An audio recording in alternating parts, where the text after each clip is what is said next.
Primeira carta aos Coríntios, capítulo 7. Conselhos sobre o casamento. Agora vou tratar dos assuntos a respeito dos quais vocês me escreveram. Vocês dizem que o homem faz bem em não casar, mas eu digo, já que existe tanta imoralidade sexual, cada homem deve ter a sua própria esposa e cada mulher o seu próprio marido. O homem deve cumprir o seu dever como marido e a mulher também deve cumprir o seu dever como esposa. A esposa não manda no seu próprio corpo. Quem manda é o seu marido. Assim também o marido não manda no seu próprio corpo. Quem manda é a sua esposa.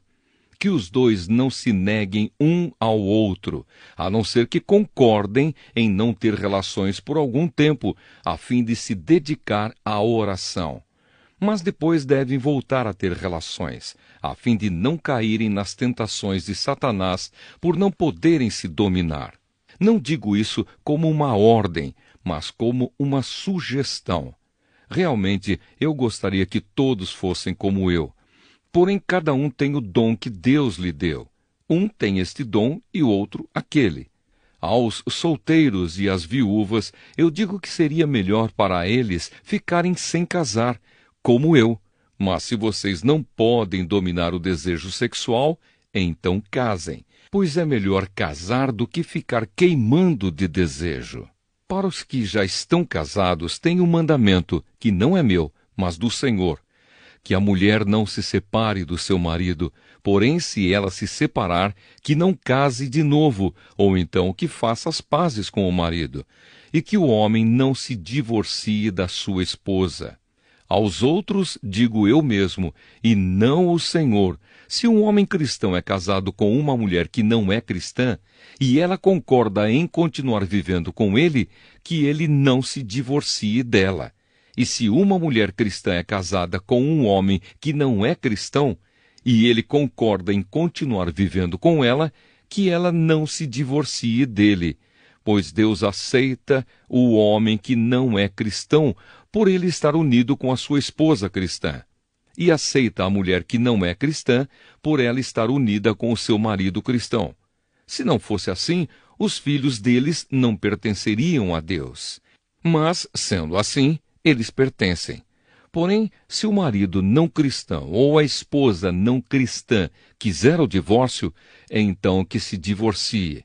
Nesses casos, o marido cristão ou a esposa cristã está livre para fazer como quiser, pois Deus chamou vocês para viverem em paz. Esposa cristã, como é que você pode ter a certeza de que não vai salvar o seu marido? E você, marido cristão, como é que você pode ter a certeza de que não vai salvar a sua esposa? Uma vida de obediência a Deus. Cada um deve continuar vivendo de acordo com o dom que o Senhor lhe deu e na condição em que se encontrava quando Deus o chamou. É essa a regra que eu ensino em todas as igrejas. Se um homem judeu que é circuncidado aceita o chamado de Deus, ele não deve tirar as marcas da circuncisão. E se um homem não judeu que não é circuncidado aceita o chamado de Deus, ele não deve circuncidar-se. Não faz diferença estar circuncidado ou não. O que importa é obedecer aos mandamentos de Deus. Cada um deve continuar como era quando aceitou o chamado de Deus. Você era escravo quando Deus o chamou? Não se preocupe com isso. Mas se você pode se tornar livre, então aproveite a oportunidade. Pois o escravo que foi chamado pelo Senhor é agora um homem livre que pertence ao Senhor.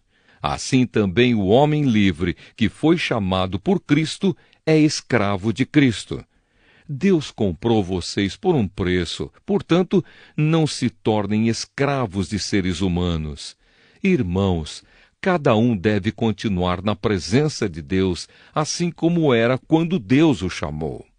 Conselhos para pessoas solteiras e para viúvas.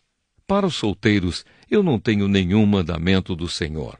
Porém, dou a minha opinião como uma pessoa que, pela misericórdia do Senhor, merece confiança. Por causa dos tempos difíceis em que vivemos, eu penso que é melhor para o homem ficar como está. Você tem esposa? Então não procure se separar dela. Você é solteiro? Então não procure esposa. Porém, se você casar, não estará cometendo pecado. E se uma moça solteira casar, também não estará cometendo pecado. Mas eu gostaria de poupar vocês dos problemas de cada dia que terão na vida de casados. Irmãos, o que eu quero dizer é isto. Não nos resta muito tempo e daqui em diante os casados devem viver como se não tivessem casado. Os que choram, como se não estivessem chorando. Os que estão rindo, como se não estivessem rindo. Os que compram, como se não fosse deles aquilo que compraram. Os que tratam das coisas deste mundo, como se não estivessem ocupados com elas. Pois este mundo, como está agora, não vai durar muito. Eu quero livrá-los de preocupações. O solteiro se interessa pelas coisas do Senhor porque quer agradá-lo. Mas o homem casado se interessa pelas coisas deste mundo porque quer agradar a sua esposa e por isso é puxado para duas direções diferentes. Quanto às mulheres, tanto as viúvas quanto as solteiras, elas estão interessadas nas coisas do Senhor porque querem se dedicar de corpo e alma a Ele. Mas a mulher casada se interessa pelas coisas deste mundo porque quer agradar o marido. Eu estou dizendo isso porque quero ajudá-los. Não estou querendo obrigar ninguém a nada. Pelo contrário, quero que façam o que é direito e certo e que se entreguem ao serviço do Senhor com toda a dedicação. Aos que ficaram noivos, mas resolveram não casar mais, eu digo o seguinte: se o rapaz sente que assim não está agindo certo com a sua noiva e acha que a sua paixão por ela ainda é muito forte e que devem casar, então que casem. Não existe pecado nisso. Mas se, pelo contrário, o rapaz não se sente na obrigação de casar, se está mesmo resolvido a ficar solteiro e se é capaz de dominar a sua vontade e já resolveu o que deve fazer, então faz bem em não casar com a moça. Assim quem casa faz bem, mas quem não casa faz melhor ainda. A mulher não está livre enquanto seu marido estiver vivo. Caso o marido morra, ela fica livre para casar com quem quiser, contanto que case com um cristão. Porém, ela será mais feliz se ficar como está. Essa é a minha opinião. E eu acho que também tem o Espírito de Deus. Primeira carta aos Coríntios, capítulo 8. Os alimentos oferecidos aos ídolos. Agora vou tratar do problema dos alimentos oferecidos aos ídolos. Na verdade, como se diz, todos nós temos conhecimento. Porém, esse tipo de conhecimento enche a pessoa de orgulho, mas o amor nos faz progredir na fé. A pessoa que pensa que sabe alguma coisa ainda não tem a sabedoria que precisa, mas quem ama a Deus é conhecido por Ele. Quanto a comer alimentos que tenham sido oferecidos aos ídolos, nós sabemos que um ídolo representa alguma coisa que realmente não existe, e sabemos que existe somente um Deus, pois existem os que são chamados de deuses, tanto no céu como na terra, como também existem muitos deuses e muitos senhores. Porém, para nós existe somente um Deus, o Pai e Criador de todas as coisas para quem nós vivemos. E existe somente um Senhor, que é Jesus Cristo, por meio de quem todas as coisas foram criadas e por meio de quem nós existimos. Mas nem todos conhecem essa verdade. Existem pessoas tão acostumadas com os ídolos que até agora comem desses alimentos pensando que eles pertencem aos ídolos. A consciência dessas pessoas é fraca e por isso elas se sentem impuras quando comem desses alimentos. Não é esta ou aquela comida que vai fazer com que Deus nos aceite.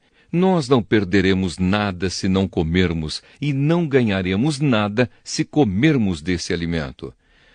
Mas tenham cuidado para que essa liberdade de vocês não faça com que os fracos na fé caiam em pecado, Porque se uma pessoa que tem a consciência fraca neste assunto vir você, que tem conhecimento, comendo alimentos no templo de um ídolo, será que essa pessoa não vai querer também comer alimentos oferecidos aos ídolos? Assim, este cristão fraco, este seu irmão, por quem Cristo morreu, vai se perder por causa do conhecimento que você tem. Desse modo, pecando contra o seu irmão e ferindo a consciência dele, você estará pecando contra Cristo. Portanto, se o alimento faz com que o meu irmão peque, nunca mais vou comer carne, a fim de que eu não seja a causa do pecado dele.